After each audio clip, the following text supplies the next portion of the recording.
Hey everybody, what's going on? Welcome to the show. Welcome to It's Still Real to Me. I'm your host, John Kuchar, aka Johnny Fashion. Big Bad Harmon's joining me tonight. What's going on, Big Bad Harmon? What's going on? Oh, It's not been much. a lot of wrestling already this week. Oh my god, it's been so much wrestling. So much wrestling. Oh How yeah. are you doing? You doing good? You keeping up with it? Trying to. Yeah. I think I watched 4.5 hours of the 6 hour SummerSlam. Oh my god, it's so much, so much. Oh man. Well, Harmon, thanks for coming on, buddy, like always, and talking even more wrestling with me. So, also in the house we have returning guest Sean Wilkinson. Wilk Milk, what's going on, buddy? I'm doing pretty well. How are you guys? I'm doing great. Glad to Um, be back. yeah, man, glad to have you back. It's been too long. Arguably too much wrestling this weekend. Yeah, right? Yeah, whenever they throw the Too much to pay-per-view in consume. there, oof, Yeah. too much. But cool thing for you is that you actually attended NXT Takeover. Yes. So Yes, I did. you have that going for you. I actually attended two shows that day. I went to an Evolve show earlier in the day. Oh, neat. That was in a very humid gymnasium, and it was packed. So yeah, I was already very sweaty and uh, but still enthusiastic for wrestling somehow. Yeah, it's been like 24/7 for the past 4 days, pretty much. Yeah, it's been insane. I will complete confession here. I have not watched Raw or SmackDown because I just needed a break. I needed a break after I don't like blame you. a 6 hour long SummerSlam and Takeover the night before. It was just it was too much. I never thought I'd say it, but it was a little too much. I'll catch up, on Hulu or something, but I've been busy and haven't quite got around to the Raw or SmackDown. But I'm excited for both of you guys to be joining me tonight, and we're gonna talk NXT Takeover Brooklyn. Again, Sean, you attended, so later on we're gonna get some personal experiences Hmm. from you there. But let's run down the show real quick. Little overview for you guys tonight. We're going to talk some recent news, some Jericho Brock, some Dudleys, and some epic stuff coming from The Miz, finally. Uh, and we'll talk SummerSlam a little bit if you guys wanted to dive in and give some notables, I guess. And then we're going to dive right in. We're going to talk Takeover Brooklyn. We're going to run down the card, give some ratings, and see what we come away with. Sound good, fellas? Sounds good. All right. Before we get into that, quick plugs, quick plugs. You guys can find us on iTunes, Podbean, Stitcher, TuneIn Radio, wherever you guys get your podcasts from. Search ISR2M podcast there, and you're going to find us. And I hope you subscribe, rate, review, share with all your friends, all that good stuff. You guys can also find us just straight from the source, smarkandmark.com. Go there. That's not only where our podcast is hosted, but tons of other stuff from some other very talented, excited wrestling fanatics like ourselves. We've got articles going up all the time, music mashups, all kinds of fun stuff there. Quick shout out to our guys at Main Event Madness. Those guys air live every Thursday night at 8 p.m. Eastern Time at blogtalkradio.com/Main Event Madness. You guys can also check them out, wrestling-news.net, and follow them on Twitter. They are at JONMEM Radio. It's a great follow. They're very interactive. They do like Facebook Live stuff all the time, so check them out there. Also, big news from the It's Still Real to Me camp. We just launched a Patreon page. We just launched it the other day. You guys can check it out, patreon.com/ISR2M. It's a cool site where you guys can, you guys can become our patrons. You guys can give us a little bit of money, and then in return, you guys get some pretty cool rewards. $2 is the first one. You guys can give us $2. That's all it is. It's a bag of chips. $2, and you guys are automatically entered into the monthly giveaway. You guys can get show notes for like $5. You guys can get personal videos for like, I don't know, I think $5 or $10, something like that. Go there, check the reward. T-shirts for $25, and all the previous rewards. So it's a fun page. Check it out. We put a lot of work into it. Become our patrons. It's it's a good place to be. We'll love you for it. All right, fellas, let's get into some recent news. Man, that main event to SummerSlam, Brock versus Orton, ended pretty shadily, and Chris Jericho had some things to say about it. He was very confused at the finish, went up to gorilla position, and was really asking about it. And then Brock basically said, I don't know, told him to mind his business. What do you guys think about Brock Lesnar? I mean, it's been told that it has been a work, or that it was a work, basically busting Randy open, but I don't know, man. Seems like he's getting a little too extreme, I'd say, for WWE. Yeah, it just seemed like once the blood was at a certain point, there was, that was the time to let up a bit or focus on another body part or something. And I mean, he was just gushing blood. Yeah, That it wouldn't stop. And like I assumed it was a work and that the blood wasn't planned, and that appears to be the case now. But I don't know. Just when you're questioned on that, from what I hear, he didn't answer in the best way. So Right. I don't know. It just seems like it's come to a breaking point with him and the rest of the locker room because he just doesn't care about anything. Yes. And shows up 4 times a year. So, yeah. Yeah, that's kind of what I took away with it too. I was like, Brock doesn't give a shit about anybody, and especially, I don't know. I was a little surprised that like Chris Jericho didn't know the ending of it. Not that he needs to know the ending of every match, but I mean it's the main event.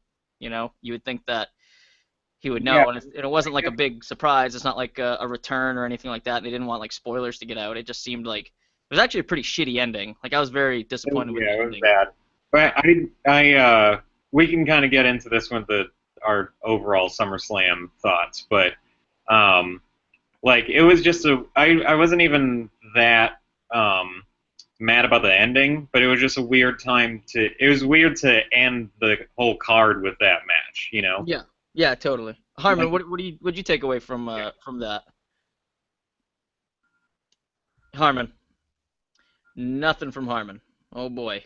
Is he still on? I see him there. Oh, I think he's talking, but it's not registering. Oh, buddy.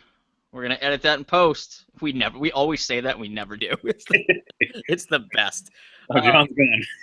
Yeah. All right, he logged off. He'll be back in a second. But anyway, yeah. So, I found it strange that Jericho.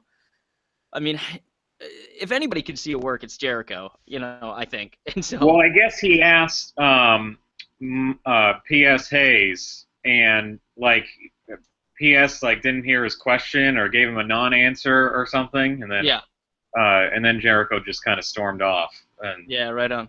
Yeah, but he did make some assumptions there. I hear Brock was using some slurs that shall not be named. Oh, really? Really? Yeah. Wow. Yeah. That does not surprise me.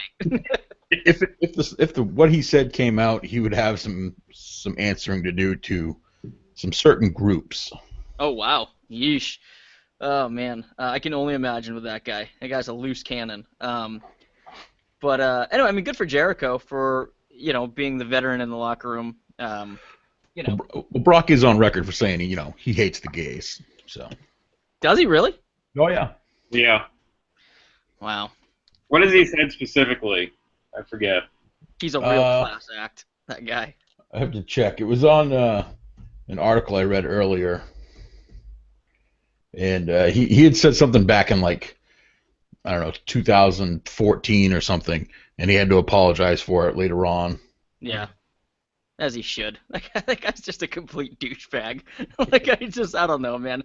I was excited when he came back, a couple years ago and stuff, because he is such a draw, and it's very exciting, but I don't know, his matches are very boring, and again, we can kind of get into this a little bit later, but his matches are kind of boring now. Where it's it's kind of like a one-trick pony thing at this point, and I think that was their way of throwing us a curveball, and it missed the mark, really. Yeah, big time. Yeah. Big time. It wasn't- Harmon, you kind of got cut off there a little bit because you fell out. Did you have any more thoughts on this? We'll move on just because I kind of want to fly through this. I want to talk about some other things. But Harmon, do you have anything else on this? No, I just I like the Jericho's sticking up for the rest of the guys, checking on their well-being and being that that leader in the locker room that he needs to be, whether or not Brock gives a shit about it or not. Yeah, I did find it funny that Brock called Jericho a pussy, even though Jericho's the guy like at their age like taking bumps off tacks. But, I do think it is hilarious that he said "kiss me, pussy." Yeah, yeah, that's so weird. Objectively. Yeah. But then, like, if you saw the Stone Cold podcast with Ambrose, like, he was just like, yeah, Brock didn't want to do anything, which I kind of took it away, like, he didn't want to really do anything creative, and he didn't want to really take any big bumps. So, and Jericho's a guy at his age, like, taking big bumps, so it's like... I found that article that talks, it was 2004, ESPN reporter Wayne Drez recalled a situation where a young lady told Lesnar that her friend, Sean, thought he was, quote, kind of cute, and Lesnar's reaction was irate. Yeah, tell that, and then it says, to print what Brock Lesnar said might even make John Rocker blush. Oh, yikes. So that's the worst comparison. And then he just says, I don't like gays. Write that down in your little notebook. I don't like gays. Wow. Yeah, and when was that? What year was that? 2004. Okay. Wow. He had to make an apology where he said, I'm sorry for my statement. I'm sorry for anybody's feelings I hurt. Wow. What a jerk. God, that guy's class act, that guy. Anytime you pluralize a group's name, it's that. Gays, blacks, never anything good happening. That's true. That's a very astute point. Yeah. Oh man. All right, guys. Love the gays. Yeah, nobody ever says that. Oh man. All right. Real quick, the Dudleys kind of retire, I guess. I don't know. That seemed weird that they announced like this big retirement and then had a match on I don't know, what was it, Raw? It wasn't even a match. Oh, yeah, they just beat up like Shining Stars. They beat up Shining Stars and then they got beat up by the club. Yeah. To put the club over. Yeah. Hey, you got to go out on your back. I was fine with it. Yeah, I mean, I thought that they'd give him a little bit more of a send-off. That's why I kind of don't feel like right. So yeah, I don't think it's real, but it is their contract expiring. Okay. I think it's a full retirement. Yeah. Interesting. Well, we'll see what happens with those guys if they come back or pop up somewhere else. I really figured that it would be kind of like a turn maybe for at least for Bubba to kind of take on that bully Ray persona. I read in the dirt sheets that they thought about doing that, but dirt sheets, easy. Yeah. The dirt sheets. The dirt sheets. Dirty. I pluralized it. Is that bad? It might be. With that tone of voice. Yeah, they said that they were thinking about doing a separation angle and Bubba Ray going back to like kind of the bully Ray thing, but too much time had passed, so they kind of gave up on that. So. Really, yikes! I feel like Bully Ray is pretty much needed right now, either on either brand. I mean, he go to SmackDown and be a pretty good heel, but I don't know. Who am I to say? So. All right, guys, big news. At least everybody's kind of talking about it today. The Miz cut the promo of his life on Daniel Bryan last night on Talking Smack. Sure and you guys are way more. I mean, I'm excited about it, but you guys are way more excited about it than I am. It sounds like. Harmon, we'll start with you because you've been tweeting the Miz like 1,000 times today. I have never been a bigger fan of the Miz than I was when I saw that. It was amazing. Daniel Bryan was pretty much like calling the Miz a coward for not being a super exciting wrestler in the ring, and the Miz retorted with well, I'm still wrestling, and you're not. And it just escalated from there. Miz was so full of fire and just wanted to shut Daniel Bryan up, and Daniel Bryan at one point got up and left. So yeah, he was the Miz was pissed, man. Holy cow. And I think it's all a work, and what really sold it to me was Renee, because she's looking off camera at like the producer and wondering what they're gonna do and trying to calm them both down. So if it's a work, it's really expertly done by all of them. Yeah, and Maurice looked really confused too. Like Maurice was almost like trying to hold him, like be like, "Hey, calm down. Like, what's going on here?" So I don't think that anyone there, Maurice, Renee, DB, or The Miz, are that good of actors, you know. And so that's why I think there might be a little bit of realism to this. At least maybe like it was kind of sketched out, you know, to a plan, and then maybe like escalated too far.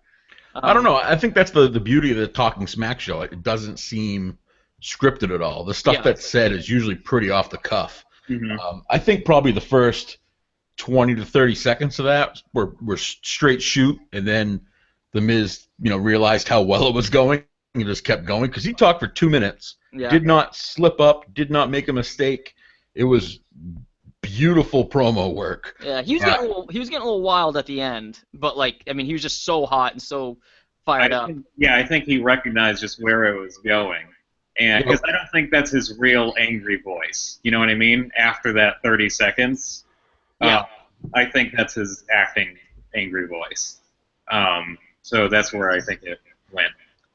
I will say this about the Miz though, he does have a hard time like shutting it off. Like he like on like podcasts or like any kind of interviews, he's always the Miz. Like he's probably one of the last guys that kind of lives kayfabe with that character. I mean, obviously we've all seen him like outside of the Miz character, but I think I've just never sought out an interview that he's done. So. Yeah, yeah, I've never been that interested.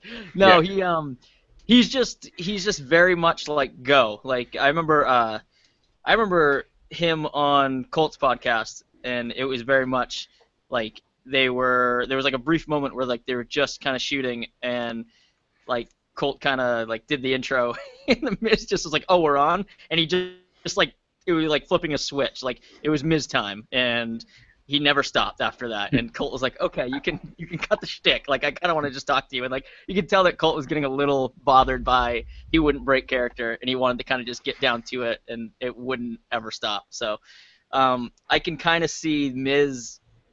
The character Miz kind of developing into like Mike Mizanin's real life, you know, over time. So I don't know. It just seemed weird that I can't really make heads or tails of it. I don't believe that many things are shoot in WWE nowadays, but Harmon, like you said, they kind of do this show off the cuff, and you know, things will happen, I guess. So it's a great angle. I think it's great, and it escalates the Miz, and it's gonna put him in a good spot on SmackDown. You know, and people are, you know, already talking DB coming back, but I don't think that's ever a possibility of him actually wrestling. I think I'd like to see DB just have like surrogates that he thinks are gonna beat the Miz, you know, and that goes on for months and months. That would be pretty cool, like all of his like cruiserweight indie buddies or something. That would be pretty cool. Yeah, I'd like that. That's a great idea. Yeah.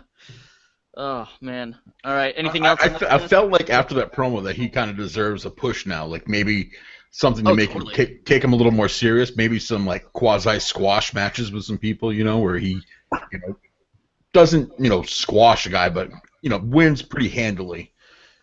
You know, totally. Like a 5 to 7 minute match where he just gets in everything. Yeah, where he just beats up Connor from the Ascension. Yeah, you know, using the style that he uses that's kept him around for the last 10 years, you know? Yeah. It's definitely an interesting debate, like whether, like what people prefer, you know, an exciting match like Daniel Bryan, but you're only going to get it, you know, for so long, or, you know, if you really like The Miz, I guess, you know, you want The Miz around for 20 years, sure, you know, if that's what you want.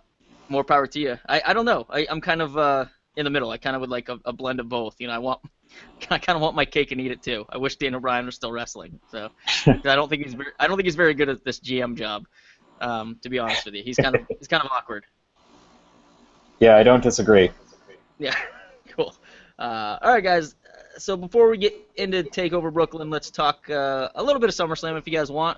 What'd you guys pull away from, or what'd you guys take away from SummerSlam? Anything memorable that you guys want to talk about? Harmon, we'll start with you. The pre-show way too long. The women need to pull it back a little bit and not kill each other. Yeah. But other than that, it was great. The AJ Styles John Cena match was really good. Finn and Seth was really good. Dean and Ziggler, that match was kind of flat for me though. Yeah, I agree. I thought it was a little flat too. I wanted more out of it. I really wanted a Ziggler win, but we'll see. Sean, built up what about you? They built up the angle so well, and it was disappointing that that match was so flat to me, because I was excited for that more than anything else. Yeah, that was probably the match that I wanted to see the most. Yeah, as I said, I just thought the match order was weird. It was just everything. I felt like the title matches should have happened after Lesnar Norton, and Cena Styles and the women's match. Those happened way too early.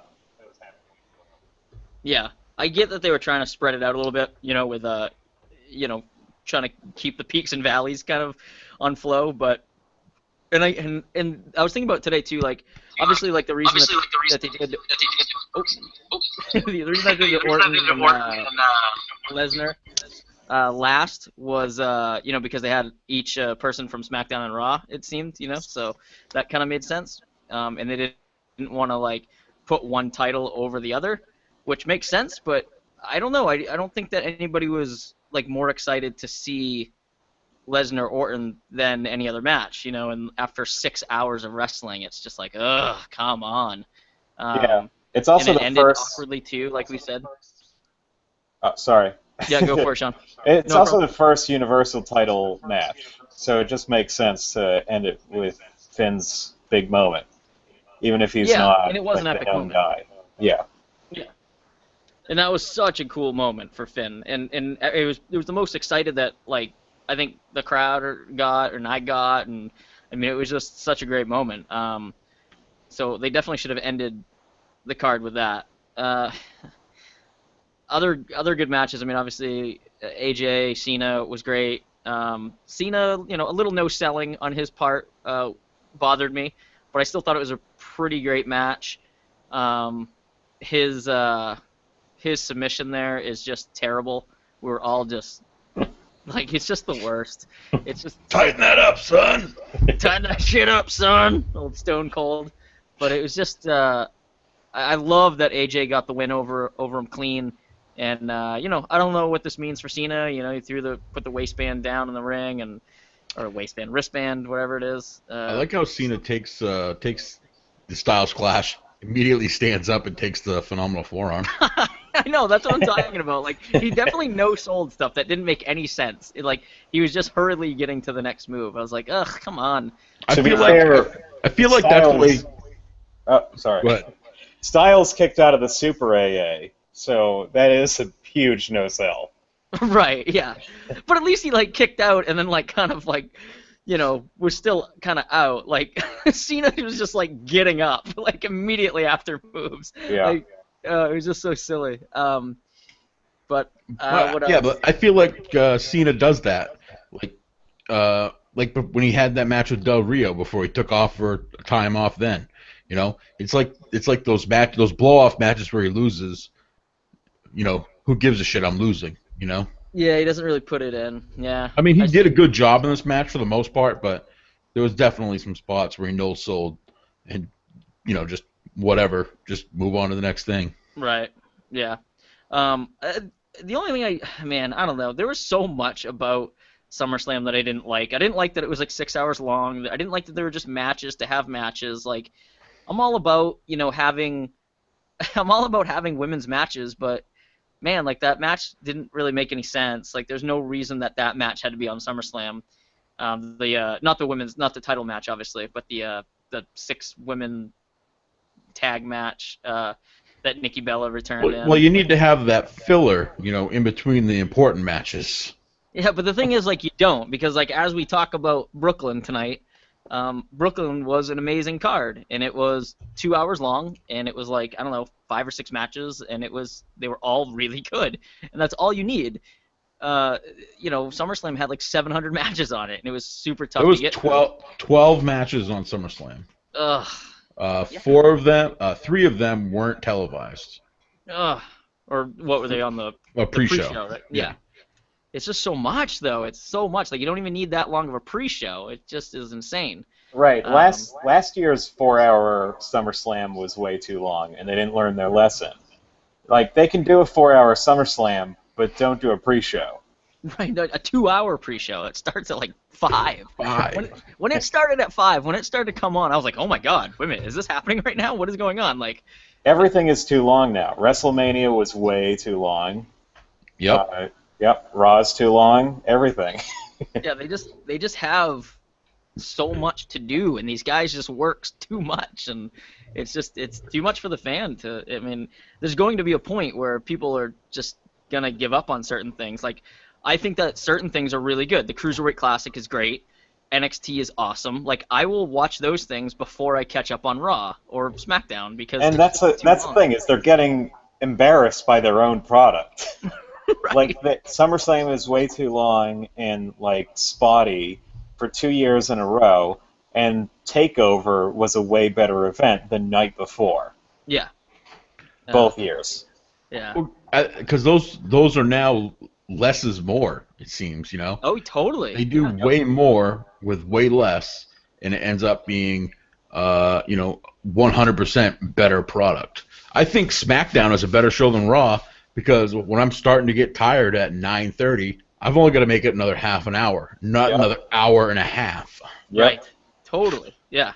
I definitely prefer SmackDown over Raw. But anyway, well, let's get into TakeOver then, unless you guys have any other SummerSlam chatter. I don't. I thought it was an okay show. I didn't think it was great. You know what? I didn't even think it was that good. I thought there was like a couple good matches, and then that was it. And then I was tired and wanted to go to bed, even though I went to bed confused by Lesnar Orton. I just was like, get me out of here. So, but anyway, let's get into TakeOver Brooklyn. As I mentioned, Sean, you were there. Mm-hmm. What was the vibe like? What was your personal experience like there at Barclays? It was great, just like last year. I was nervous for them because like they got their roster depleted a bit with the draft. So I was wondering, and the expectations were so high because of last year. So I was a little nervous for them, but yeah, I liked every match on the card. There wasn't a weak one. Even the matches that were supposed to be squashy were like more competitive than I thought they'd be. Yeah, and just the crowd in that place is awesome. Yeah, it looked like they, when you like watch something on TV and you're like, man, this crowd's just really not into it. Is it mic'd weird or like what's going on? But man, that crowd was just like electric all night. They were into it all night. At least it seemed. I mean, you were there. You were part of it. Was it just nonstop, or how'd that go for you? Yeah, pretty much. The energy was just nonstop the whole time. Especially you can hear it during that Nakamura match. People are doing his theme song 5-10 minutes in, whatever it was. Oh yeah. Who got the biggest pop of the night? Bobby Roode. Everybody loves that music. I mean, Nakamura might have gotten a bigger pop on his own, but the music of Bobby Roode got the biggest pop. It's so good. We'll talk about it when we get to his match, but man, that entrance was a thing about the crowd there. You figure for SummerSlam, Seth Rollins was complaining about the crowd during his and Finn's match. But you got to figure that crowd, a lot of them went to NXT the day before, which was 2-hour show, plus they probably had half an hour matches beforehand. Yep. That weren't televised. Yeah. So that's 2.5 hours, and they were second to last to go on SummerSlam, which was 5.5 hours into a show. So that's 8 hours of wrestling in that building. Yeah. I'd be kind of bored too and looking for some way to entertain myself. I'd be making fun of the all red everything belt. Yeah, that does kind of look silly. How good do the SmackDown belts look though? Man, I like those. Yeah, some people don't like the tag titles, but I like. I love the tag titles. I like them. The women's title is awesome though. Yeah, looks so good. Wow. All right, guys, let's get into this. We're gonna basically just talk about what was televised. I guess there were two non-televised, Dillinger and Wesley Blake. Yeah, Dillinger always gets a big pop live. Yeah, he's great. Yeah. And the Authors of Pain beat TM6-1. Yeah. So, all right. Well, first televised match, we got Austin Aries defeating No Way Jose by submission. I personally didn't have high hopes for this match, just because of No Way Jose's, lack of experience. But he hung in there, man. I thought it was great. I thought he really surprised me in this match. I liked it. I mean, it didn't blow me away, but I thought it was a great opening match. It was high paced. It had some energy. It was a grudge match. They both, hate each other, and it was good to see. No Way Jose is huge. Yes, he's very big. Well, Austin Aries is a smaller dude too, but yes, No Way Jose is a big guy, and he was putting moves together, and I thought he was gonna be kind of like a one-trick pony with his, silly, baseball themed moves, but it looked, he's putting moves together. It's good. He's been working on his skills. What's his gimmick again? Is he a 14-year-old Little League baseball player from Cuba? Or? I don't know. But he dances, too. I don't know. He dances. That's all you need. Yeah. Yeah, he was more aggressive than usual. I liked it. I like this match a lot. Yeah. Harmon, what do you think of this match? I thought it was good. I thought No Way Jose did a lot better than I thought he would do. His moves are fine. It's just his gimmick's kind of silly, but... Yeah, I was thinking the same thing. His gimmick just, it's not going to succeed. Not many people succeed with a dancing gimmick. A lot of people fail with it, and they seem to give that gimmick to a lot of people, and it never works. So I don't know why they keep doing it, but yeah, I think if he kind of gets a little bit more serious, kind of like what Sean said, or a little bit more aggressive, I think he'll be all right. He'll be like that mid-card guy in NXT. Which they definitely kind of need some depth right now because they just got gutted. I think he'll be fine. I think he's all right.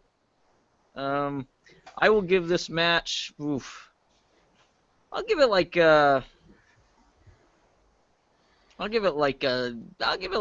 7. It didn't blow me away, but it was pretty good. I don't know, 7.5. That was all right. What about you guys? Sean, we'll start with you. I was giving it a 7 too. Yeah. You're also forgetting the Hideo run-in. Yeah. So that's bonus points. Yeah, you can add that in there, sure. Yeah. Hideo, it's nice to see him come back in his loafers and kick some ass. And the GTS. The GTS is back. Yeah, I can't believe we broke that out. It was pretty awesome. You guys were chanting it, huh? You guys were all chanting GTS? Oh, yeah, but we saw it coming. Nice. Yeah, it was good. I like it. I like that Corey Graves, too, was like, he invented that move, Tom. A little pot shot to CM Punk. Fuck. He stole his move. Yeah, Graves is basically handsome Punk, so they might as well have him shit on him all the time. Yeah, right. Yeah. Harmon, how would you rate this match? Yeah, I thought it was 6 or 7. I liked the WWE Creative Humor Twitter account. They were like, Hideo Itami doing Daniel Bryan and CM Punk's finishing moves that they both stole from him originally. Nice, yes.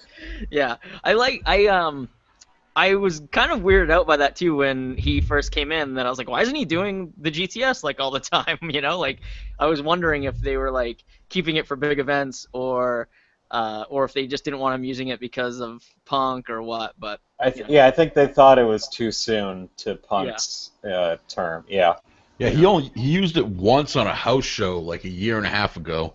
Yeah. And it broke the internet. He teased it a bunch. Yeah. Yeah. So cool. Up next, Ember Moon debuted. She defeated Billie Kay. Let's see. I'll let one of you guys start. Harmon, why don't you start with this one? It was a short match. It was only 4 minutes, 35 seconds long.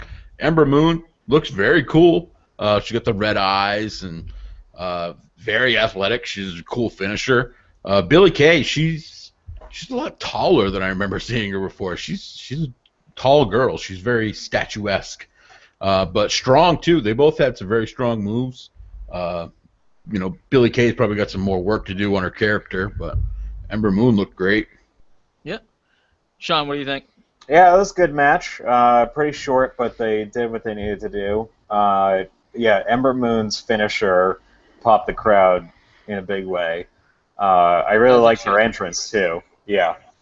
Yeah, Billie Kay did well too. Yeah, that's all I have to say about that.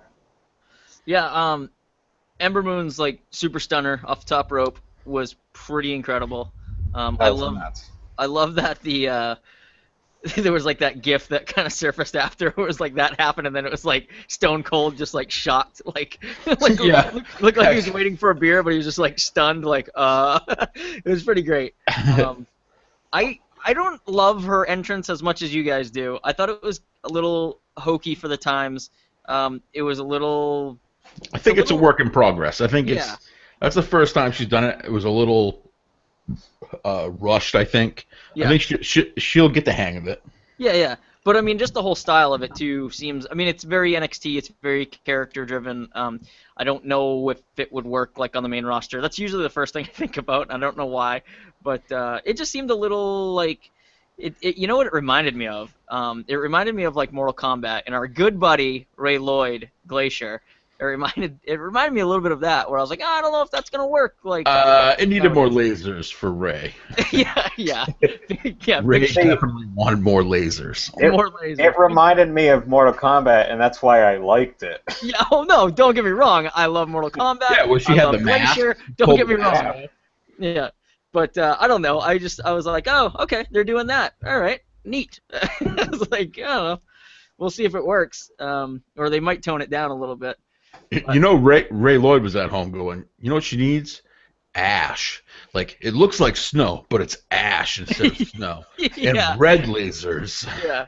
Big shout out to Ray Lloyd, our good buddy Glacier. He's like, I got this stuff in my garage. Yeah, yeah, yeah, totally.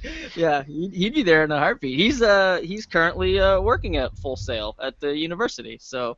Is it? Nice. Yeah. So. But anyway, I would rate this match. I mean, because of the debut and because of the super stunner being so stunning, I guess, for lack of a better word. I will give it. I'd give it like a 7. I thought Billie Kay was really good. You guys mentioned Billie Kay. I thought she was great. She's gonna play a good role in NXT in the women's division. She's kind of like near the top of the women's division. I do agree with you, Harmon. She needs a little bit more work on her character, but she's coming along great. Like the way that she moves, her entrance is like very like, glamorous and like very slow. It's very cool. She had like a shawl or a cape or something that was like super flowy on TV. Yeah. It was like, Yeah, like I think it she's almost great. looked animated. It was so flowy. Yeah, I think she's great. I think she's gonna be just fine. And she's definitely improved in the ring over the last over the last year. So, But I'll go 7. I do like what they're doing with Billie Kay and Peyton Royce. They're starting them off as heels. I think it's way easier to start off as a heel and build up your confidence. You can make more mistakes. Totally. And Yeah. It just makes it way easier for them. I think with somebody like Ember Moon, who came from the independents and was way more established as Athena, she can come in as a babyface and be all right. Yeah. Yeah, I agree. So, I'm gonna go 7. Harmon, what do you think? Yeah, I'll go 7. Yeah. For a Sean? debut, it was pretty good. Yeah. Right on. Sean, what about you? I'd say a 6. Okay. Yeah. Right on. It was like live. It seemed like they could have lost the crowd, and then the super stunner happened, and then everyone popped, and Yep. So I'd say it was like a 5, and then the super stunner put it to a 6. Okay. I gotcha. Up next, we've got another debut. Debuting Bobby Roode defeats Andrade's Cien Almas. Harmon, your boy, Bobby Roode, you were on the glorious train super early. Man. I was. Yeah. How about that entrance? Oh, my God. God damn. Yeah. It was glorious. It was glorious. There's no better word. It was glorious. The podium thing like lowers him. Sean, what was that like? Oh, it was incredible. 15,000 people singing the song, and they couldn't wait to sing the song. And it was just awesome. Oh my god.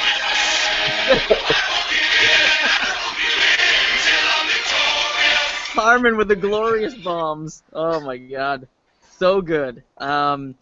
Yeah, his entrance was incredible. The match I thought was pretty good. I'm still kind of up in the air about CN. I don't know, like I don't know. Like I thought he did really good. This is probably like his best match since coming to NXT. I'm not thrilled about Bobby Roode's finisher. I'll say that. Yeah, I didn't love that. No, but overall I thought it was a pretty But good it's called match. the Glorious Bomb. yeah. No, we get it. It's just like I only liked it because the song followed. Like we just couldn't wait to hear the song again. You could tell when Bobby Roode was coming down to the ring, he was trying to be smug, but he kept smiling and just shaking his head because the entire crowd was singing his song. He was just, I think he was pretty shocked. Yeah, that guy is so over right now. I mean, he was over before he even stepped in the ring. And obviously he's got, the long track record, from TNA and stuff. Triple H tweeted when he finally made it to the ring. He's like, "Well, I guess that's how you make an entrance." Yeah, nice. Yeah. I just love Bobby Roode. He tried to insult Brooklyn earlier in the night too. Yeah, you can't have a song that cool and be insulted. People still cheered. Yeah. What did he do earlier? Was it like a backstage promo or something? Backstage interview thing, and he was just talking about how great Manhattan is and how shitty Brooklyn is. Yeah. And I think Corey Graves said, yeah, he took a Blade helicopter from Manhattan to Brooklyn so that he could spend the least amount of time here possible. Yeah, he wants to fill the stands with CEOs and CFOs and get rid of these T-shirt wearing, flip-flop wearing, John Kuchers of the world. Oh, thanks. Yeah, thank you. You know you're wearing flip-flops right now. I am not wearing any shoes right now, but thank you. You barefoot hippie. Yeah, no, he was great. Bobby Roode is great in this match. I mean, he's great. He's just a great performer. Tons of experience. He's such a great addition to the NXT roster. That guy, nothing but great things for Bobby Roode in the future. This match, I thought it was good. Again, wasn't thrilled about his finisher. I thought Almost did pretty well, but his best match so far. I'm going to give it like an 8. I thought it was an 8. Sean, what about you? I'd say a 7. A 7? Okay. Most of that score is in hearing the song twice. Yes. I'm fine with that. Yeah, totally. Harmon, what about you? Oh, I think it was an 8.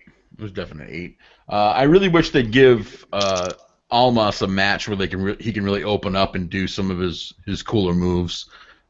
He's got a lot of like really interesting like rope maneuvers, not so much like turnbuckle and stuff like that, but just like the ropes like anywhere. He can do flips and he dives and slides and he's nuts. But we haven't really seen a whole lot of it. Yeah, he had some pretty decent moves in this match. He had like a corkscrew something like outside the ring that was pretty good, and he landed on his feet, which I thought was crazy. Man, some of these guys, they just do like the craziest moves and they land on their feet, and I'm just like, how the hell? I can't even jump down off my porch without like twisting an ankle. That's got to be hell on their knees too. Knees and ankles. Yeah. Yeah. So I love it. I like, you know what I did like about this match is that they didn't feed Bobby Roode like, Dillinger or something, because Dillinger's usually like the guy that takes the fall for like debuts, and I thought it was interesting that they went with Almas. I don't know if Dillinger's career could take another squash. No, yeah, I know, right? But I was surprised that they went with Almas, with him being like fairly new and on a good streak too. But Yeah, it might have been a good spot for like an Oni Lorcan. Right. Biff Busick, but. Yeah, but I think Almas kind of added a little bit more to this win for Roode. I think if it was one of those other guys, it wouldn't have really meant so much. But I liked it. I didn't not like that it was Almas. I just thought like, I thought they were gonna give him a push, and not to say like that losing to Bobby Roode is gonna hurt him too much, but I just thought it was an interesting choice. Anyway, moving on to the tag match, which I thought was the match of the night. The Revival defending against Johnny Gargano and Tommaso Ciampa. The Revival retaining their NXT Tag Team Championships. Wow, guys, what a match. This match had me like on edge. In so many ways, and I'll do my spiel after, but I just thought it was really, really good. Harmon, what did you think about this match? Unbelievable. Anybody who's ever a tag team wrestler from now on needs to watch pretty much every Revival match. They've all been so good. Their false finishes, their blind tags, just the way they work. It's amazing. This is the best tag team wrestling on the planet right here. Johnny Gargano and Tommaso Ciampa worked great. They just, couldn't get over the well-oiled machine of the Revival, and the Revival can do that as a heel tag team. They can do all the blind tags and screwing with the referee, and it's just so good, so good. Yeah, I agree. Sean, what do you think? I love this match. Great storytelling. So many false finishes that the crowd just went nuts for. Yeah, everyone was really mad that the Revival won, except for me. Yeah, I mean, everybody there loved the Revival, but that's just how much heat they have, and how how great the baby faces look going against them. Totally. They are amazing. I love the Revival. The way that they cut off the ring and, like Harmon said, do the blind tags, like everything about them is classic heel tag team wrestling, and it's so good and it's refreshing to see. And holy shit, all those false finishes. I didn't know who was gonna win. Like I just didn't know. There were times when you get into a match and us all being like seasoned wrestling fans, knowing like, okay, this is how this match is gonna go. Okay, he's gonna kick out here, and then the ref's back is gonna be turned, blah blah blah, and then there's the finish. Like all of that was kind of thrown out the window for me. It was just like but that anything could happen. The submission finish too, that threw me completely off. I'm thinking, there's no way Gargano's gonna tap out to this, and he did, and I was just like, oh my god. And I thought Ciampa was gonna be pissed off at the end. Oh, totally. I had like my heart was racing because I thought Tommaso was gonna turn on Johnny Wrestling. Expected him to club him in the back of the head on the way up the ramp. Oh, they actually they cut off the video, but people started booing because Ciampa didn't turn on him. Oh, really? Very briefly. It was like not loud or anything, but like the video cut off right before that. Yeah. Because once people realized it wasn't happening, they were like, "Oh man, we wanted to see the turn." But I'm really interested to see where that goes. I think they would have a great feud, but they're also a great tag team. I've seen Gargano live, and he's a great singles wrestler. Obviously, that match with him and Ciampa showed that Ciampa is too. Yeah, they can both tell a great story as a tag team or a single, so I'm interested to see where it goes. Yeah, I thought that they were going to split up, and then they were going to like feud either on NXT or in the cruiserweight division on Raw. That's all I could think about. I'm like, oh, they're setting up, these two, pitting these two against each other for the cruiserweights, and that would have made sense. But that's fine. I'm totally fine with keeping them together. I really like them. How much does Bobby Roode owe them for starting the Glorious Bombs? I know. Yeah, they're really putting him over. Like those Glorious Bombs are hilarious, so good. But all right, guys, moving on. We've got the Women's Championship. Asuka defeating Bayley. This didn't come as quite a surprise to me. I felt like Asuka was gonna win no matter what because I thought Bayley was obviously moving up, but I still had a little shred of hope that I was like, oh, maybe Bayley can become the second, NXT Women's Champion, and I don't know, it'll give Asuka her first loss, and it'd be nice, and then I don't know what they do with Bayley, but Bayley is definitely needed on the main roster. That women's division is hurting big time, so it made sense for her to lose, and then, Asuka shakes her hand, raises her hand, and the crowd. Obviously, Sean, you were there, so the crowd gave her a nice ovation. So, what was that like, kind of being there to see her? I'm assuming like her final NXT match. That was great. I mean, everybody sort of knew it going in, but we were still, cheering for her. You can see, Sasha's face after she loses. Like, they were pulling for her, too, even though we all kind of knew it was her last match. So, yeah, that was really great to see. Yeah, you can see Sasha and Becky, jump out of their chairs a couple times, during some of the false finishes. It was like, they leapt out of their seats because they had no clue. And technically, they should be cheering for her to lose so that they can see her on the main roster. But yeah, I think I mentioned it every episode of this podcast is that I hate the way the transition from NXT to main roster is. It always has to end in a loss, but yeah, it makes sense, I guess.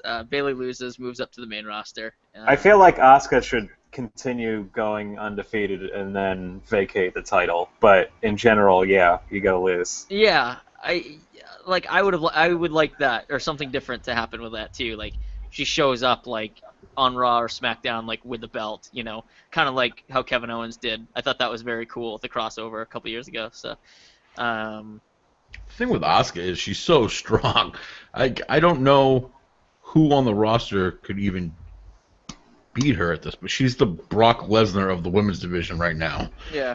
I mean, Nia Jax is probably the most believable just because of her size, but yeah, there's definitely no one on the NXT roster that even stands out that could beat her. Maybe Ember Moon in 6 to 10 months, but yeah, and that's a big maybe. I mean, Asuka's just so good, I don't know. It's interesting to see what they're going to do with the women's division in NXT. They've got a lot of work to do. They've got a lot of gals that just... I can hear Steven yelling Santana Garrett from here. Yeah, that's true. Yeah, but she just freaking jobs on NXT. She comes in and loses, so she's not going to do anything in that division. Unless they sign her full time and give her an actual push, but I don't think that's going to happen. But I don't know. I don't know who else there is. There's really nobody else that what's that girl's name? Is it Liv or Liz Morgan? One of those. Liv Morgan. Yeah. Right. Morgan? Yeah. Her gimmick is New Jersey. Yeah, that's her gimmick.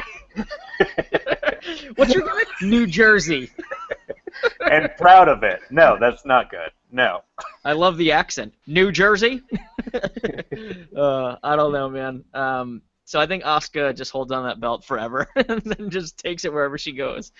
But overall, I thought it was a pretty good match. The one thing that I always take away from Asuka matches is that the finish is always underwhelming for me, and I don't know why. It's always just a kick to the head that's, kind of awkward, or a submission that is kind of oddly timed to end the match. I don't know why it is that I don't like her finishes. Yeah, I know what you mean. It seemed like the crowd was a little confused by the finish. Yeah. I mean, part of that was the air getting sucked out of the room because they were cheering for Bayley. But, I didn't expect the 3 count at that point. Right. Yeah, it always seems a little sudden. I'm like, oh, okay, match is over. That's weird. Huh. But, I don't know. All that being said, I thought it was a pretty damn good match.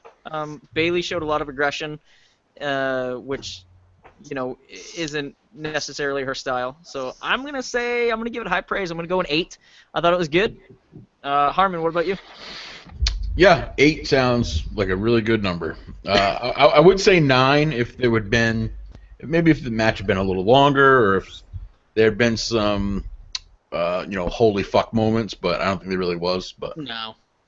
It was a really good match. It told a good story.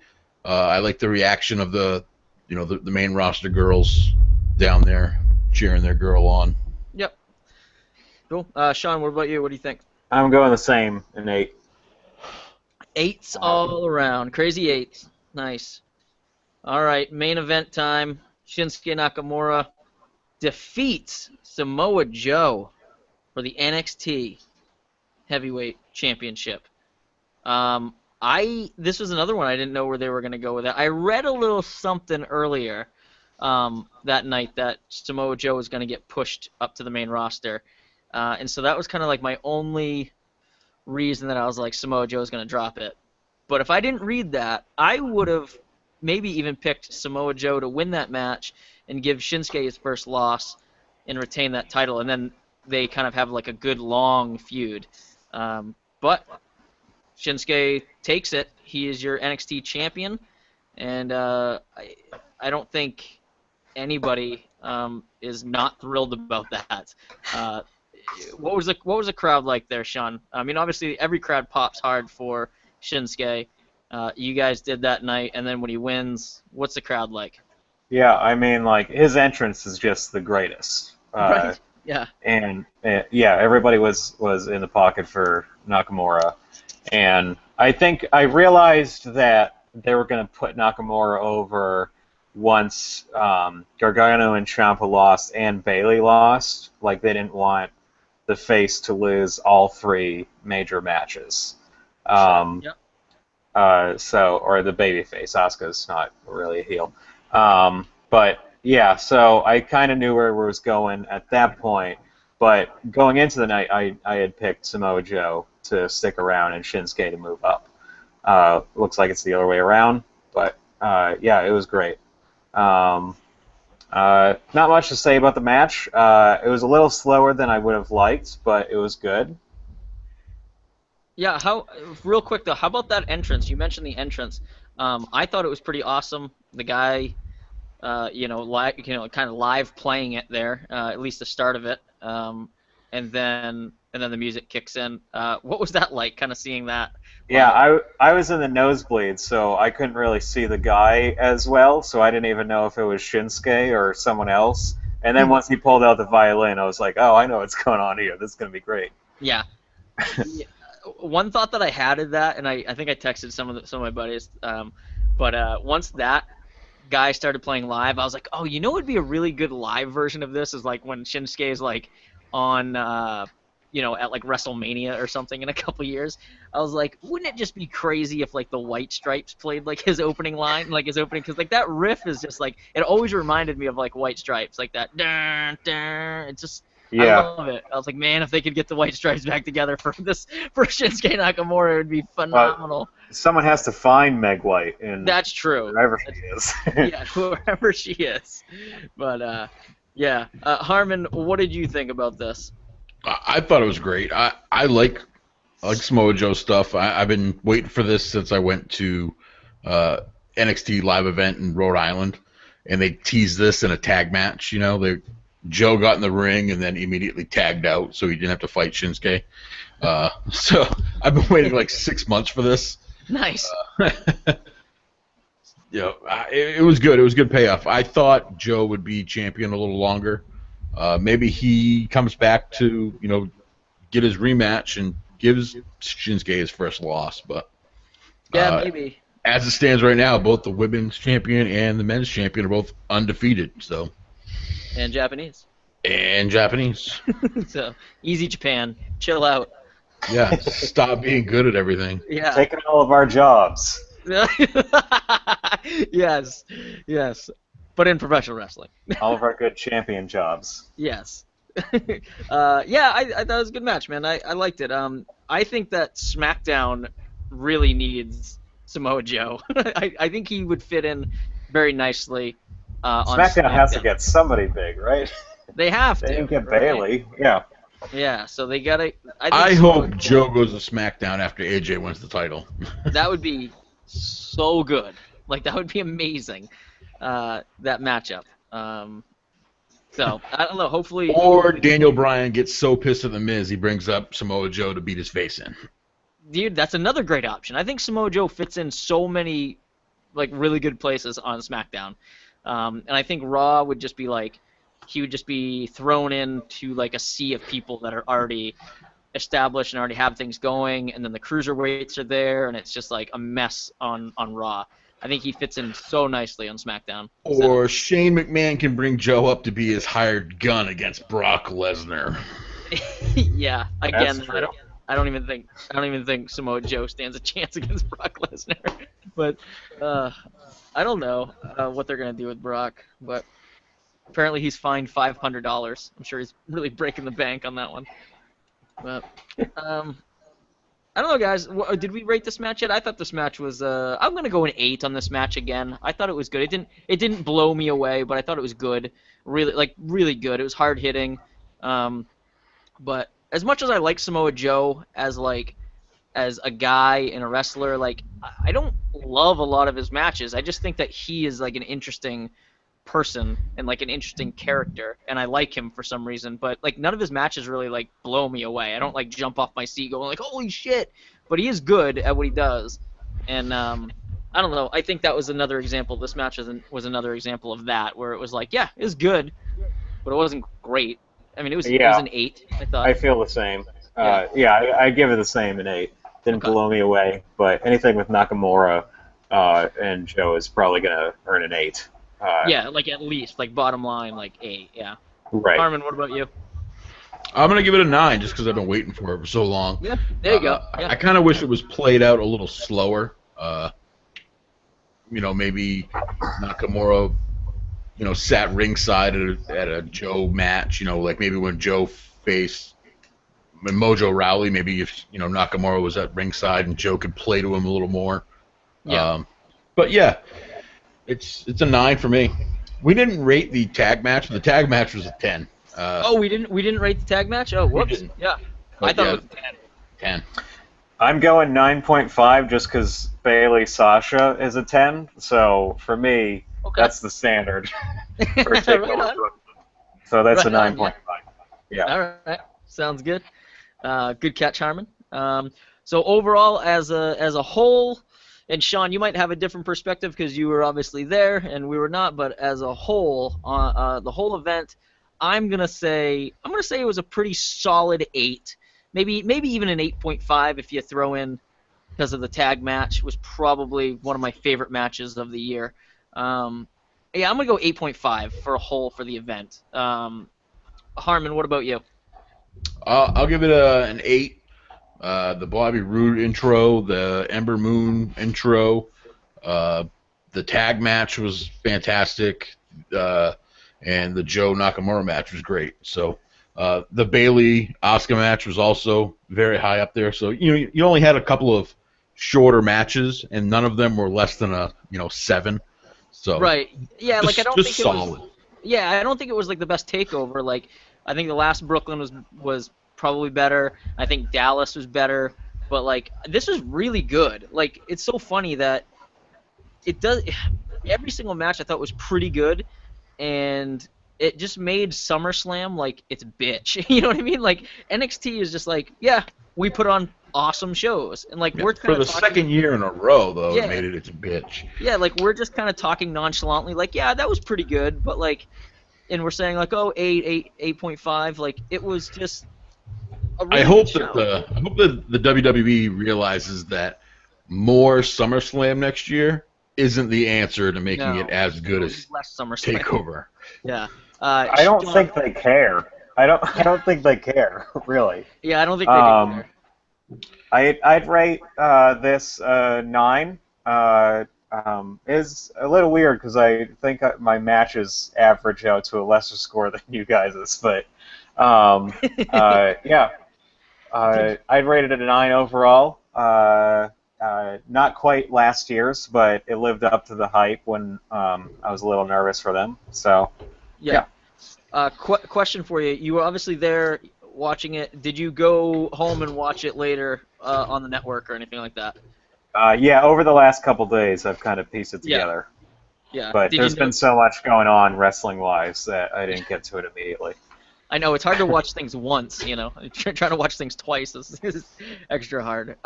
Did you notice anything different from your experience there to just watching it at home? Did you see anything that you were like, oh, okay, I missed that, or anything like that? No, I mean, I was in nosebleeds, so there were a couple of things that I couldn't see quite as well, but nothing that I noticed that was different, really. Yeah, okay. Yeah, right on. All right. Well, guys, that was pretty awesome takeover review, if I can say so myself. I don't remember, but did they have anybody sitting in the crowd? Because like most of the time on these big takeover shows, they got somebody sitting in the crowd that they're eventually going to sign. I saw they had some of the Cruiserweight Classic guys, but Right. Yeah, that was all that they showed. I know I saw Zack Sabre Jr. outside earlier. He's rumored to not be signing, but who knows? There were some WWE reps at the Evolve show earlier in the day checking out some of the talent. Oh, nice. So, yeah. Yeah, I don't know. Who did All you they showed see, was the cruiserweights.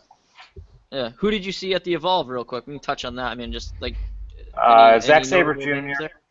Yeah, Zack Yeah. Sabre Jr. and Cedric Alexander wrestled each other. Cody Rhodes wrestled Chris Hero. That was Oh, no Cody's second match on the Indies. It was really Wow. great. Yep. What was Drew his- Galloway was there. Drew Galloway. Nice. Very cool. Wow. Stacked card. Jeez.